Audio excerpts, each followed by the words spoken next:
রাজধানীর national institute of neurosciences ও হাসপাতালে যুক্ত হলো আরও ৫০০ শয্যা। ১৫ তলা নতুন ভবনটি উদ্বোধন করেছেন প্রধানমন্ত্রী তারেক রহমান। এতে হাসপাতালের মোট শয্যা সংখ্যা দাঁড়িয়েছে ১,০০০-এ।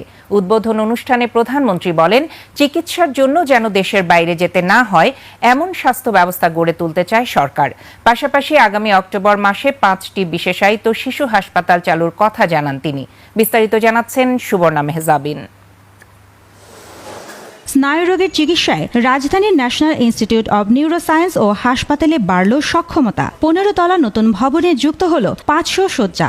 শনিবার সকালে ভবনটির উদ্বোধন করেন প্রধানমন্ত্রী তারেক রহমান। পরে হাসপাতাল চত্বরে গাছের চারা রোপণ করেন প্রধানমন্ত্রী। এরপর বক্তব্যে দেশের মানুষকে উন্নত চিকিৎসার জন্য যেন বিদেশে যেতে না হয় এমন একটি স্বাস্থ্য ব্যবস্থা গড়ার লক্ষ্য তুলে ধরেন প্রধানমন্ত্রী। দেশের সাধারণ মানুষ যেন স্বল্প খরচে বিশ্বমানের নিউরো চিকিৎসা পেতে পারেন, সেই লক্ষ্য নিয়েই এই বর্ধিত ভবন নিউরোসায়েন্স ২ নির্মাণ করা হয়েছে। প্রত্যন্ত অঞ্চলের একজন রোগী যাতে যে কোনো চিকিৎসার জন্য প্রচুর অর্থ ব্যয় করে রাজধানীতে আসতে না হয়, এজন্য সরকার হেলথ কার্ডের মাধ্যমে একটি আধুনিক ও কার্যকর রেফারেন্স সিস্টেম গড়ে তোলার পাশাপাশি চিকিৎসা সুবিধা মানুষের দোরগোড়ায় পৌঁছে দেওয়ার জন্য কাজ শুরু করেছে। ২০১২ সালে ৩০০ শয্যা নিয়ে যাত্রা শুরু করেছিল এই হাসপাতাল। রোগীর চাপ বাড়ায় পরে আরও ২০০ শয্যা যোগ হয়।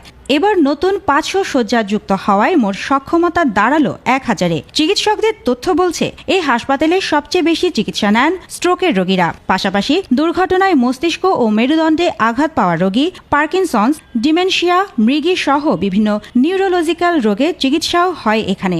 National institute of neurosciences and হসপিটালের এই নতুন সংযোজন বাংলাদেশের বহু বছরের অবহেলিত স্বাস্থ্য খাতের পুনরুজ্জীবিত করার একটি অক্লান্ত প্রয়াস।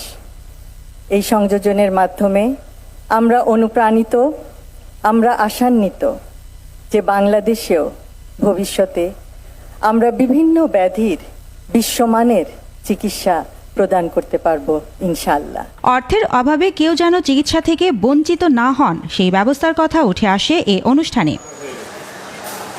সুবর্ণা মেহজাবিন, ২১ টেলিভিশন।